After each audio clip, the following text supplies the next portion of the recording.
আজকে আমাদের সাথে খেপের মাঠে একজন প্লেয়ার দেখা হবে। সে পুরো বাংলাদেশের মাত্র একটি জেলায় খেলে, জামালপুর জেলা। আর 64টি জেলা খেলে না, খেলাধুলা করে না। সামনেই বসে আসছে এই ছোট ভাই অপু। বড় ভাই ভালো আছেন? এই খেলা আমাদের দিলে ভাই, আপনি কয়টা গোল মিস করলেন? তো গোল দিতেছে না রেফারি?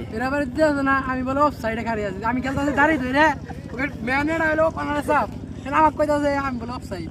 আইরাই কোন কোন খেলা বেলা রেফারি কি লাল কার্ড দেন না না হলুদ কার্ড? রেফারি তো আইছে, রেফারি জাজম্যানের কাছে শুনা গেছে, জাজম্যান গোল দিয়ে বই আছে, রেফারি কইতাছে অফসাইড।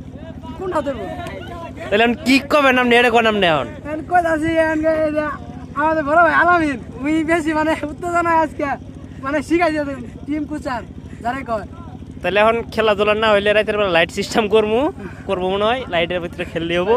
ব্যথা পাইছি আজকে, মার খাইছি। তাহলে গেলাম ভাই, আজকে যেন আর গোল টোল করে না, এক গোল করে ব্যাচ বন্ধ করে দিচ্ছেন, পরবর্তী যদি গোল করেন তাহলে খেলাই বন্ধ হয়ে যাবো।